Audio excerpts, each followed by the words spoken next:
But going to questions for Coach. I imagine you anticipated there would be a lot of eyes on you at Iowa, but there's people taking videos of you interacting with officials. You've been asked about some interactions you've had with your players. You've been asked about stepping out of the huddle. Are you ever at all surprised by just the level of attention that you and this program have? No, not really. I mean, I probably had not this kind of attention, but I don't really pay attention to it as much unless I get asked about it.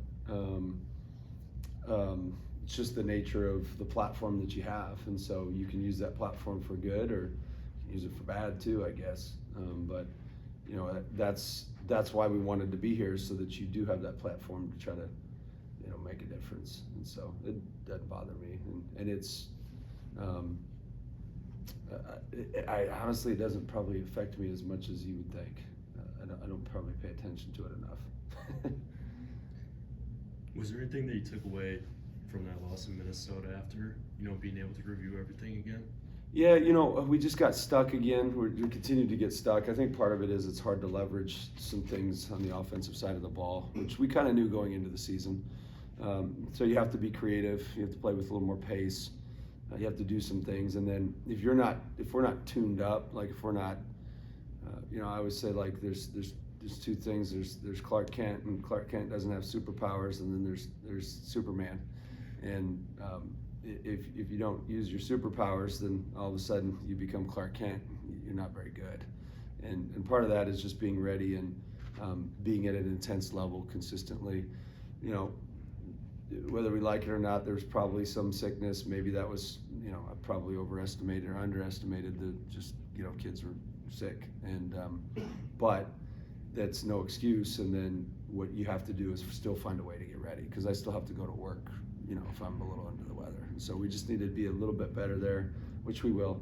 And then, you know, just making sure that we move forward. It's still the Big Ten. Like, it's still a tough league. Like, these are the kind of games that happen. And like I've said in every single interview, is there's going to be ups and downs, and that's just one of those downs. And Minnesota played well too. Like, you have to give credit there. Like, they're trying to win the game as well. Do you get health-wise with the sickness? Are guys moving in the right direction? Some moving the wrong. Yeah, so it's hit or miss right now. But it just, everybody's going to experience it, and everybody probably has. So that's not something we're going to use as any type of excuse whatsoever. You talked about the hour, 2 hours before a game being kind of an anxious time for you a little bit, or you don't enjoy it because you just want to get to the game. Game day misery. You were running the stairs at Hilton. Do you get a pregame workout in every game day, or is that just that day? Yes, every day. Is it stairs every single time? Or? No, it's wherever I can find a place. Last one I had to run back and forth in a hallway. So wherever I can find a spot on the road, and then here it's easy. I can find a spot pretty quick. And then when did that start, that you would do a pregame workout? A long time ago. It just kind of takes the edge off a little bit, and helps you sharpen your focus. Like, I'm the guy that if you're driving long distances and you're tired, rather than pull over and take a nap, I'll get out and do a 30-minute workout, and I'll be awake. And so I always felt that helps your mental focus quite a bit. Bennett said after the game he feels like maybe when things aren't going your guys' way, especially on the road, he felt like things could get a little bit too negative. Like, do you have a sense for that? How do you just, or is that something you're seeing at all? No, no, I don't think it's negative. I think it's probably no. I mean, that game maybe, because we just didn't give a ton of effort, and so then you're just, as a group, you're just like, no, you got to go hard. You got to go hard, and it's like, well, you're not going hard either. So then you kind of look at it like that. I would say Iowa State, we had no issues on the road, and then Michigan State was the other one, and that was just an off game. So I don't think so. I think it's probably more that things aren't going to go perfect, and you have to still be able to win. That's the thing that we have to continue to learn, is things just aren't going to be perfect consistently, and it's just more difficult to leverage things offensively on the road. That's the thing that we struggle with right now. Is, you know, you can leverage Bennett a little bit. We're struggling to leverage the back end. You know, whether it's, if somebody sets a screen for Bennett, that guy needs to be able to score too, and that's where we're struggling a little bit. What challenges does Illinois present you guys on? A whole So, lot. Yeah, they're the biggest team in Division One, I think, like average height. Yeah. So they're huge and they're skilled and they can shoot. They can do a variety of different things offensively and then defensively. They've really improved throughout the year. So they don't have a lot of holes, and they've got a lot of size. And so, for us, we just need to do us, compete and fight and see what happens. What are the last, just coming off Minnesota, the last couple of days of preparation? Like, how do you feel like guys have responded, I guess? Good for the most part. We had an okay practice yesterday, not elite. We had a few of our kind of energy guys out, and so that hurt it a little bit. And then today, hopefully, it's going to be a great practice. But we're learning, so sometimes that's a good thing. Sometimes it's like, okay, we need to adjust some things so that we can be able to win some of these games on the road like this. So part of when they learn, sometimes it kind of kills the energy a little bit. So I would say solid practice, solid response. I mean, we don't have guys that are going to quit on it. Like, they're going to keep fighting and stuff like that. And again, it's not doomsday. It's kind of part of the ebbs and flows of a season. You said you like to make like redshirt decisions in the second half of the season. Are you at that point with Peyton given the injury? Yeah. Oh, yeah. Yeah. No, he has to now, just because he's not going to be able to play the rest of the season anyway. So, yeah, I mean, most of the guys that haven't played, I guess it's just him and Trey, more than likely will be, redshirted. But again, I've seen crazier things happen. How much do you game plan or adjust to the fact that, like, the opposition is game playing so much to try to stop Bennett? Like, how do you try to adjust knowing that that's what their game is? That's the daily deal. That's the hardest part, because you have to leverage other sides. Like, you can't just leverage Bennett. You have to leverage whoever's screening for him and then everybody else surrounding him. And as those younger guys get older, they're starting to and have more experience. They're starting to become better and better at leveraging themselves. And when they start to do that, then it becomes more difficult for us to defend. The other thing we have to leverage is just the pace of play. The first half of UCLA, our pace was really good. And I don't mean pace like shoot the ball quick pace. I mean getting from action to action very, very quickly. And then the second half, it got stuck.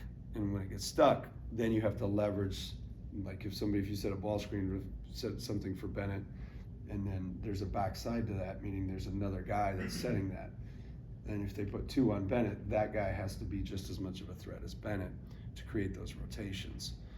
Otherwise, you have to do it with pace and being able to attack the paint, stuff like that. And so, we need to find that secondary leverage, and then we also need to make sure that we play with pace. Get from action to action a lot quicker than we are, and you have to do it into the second half as well.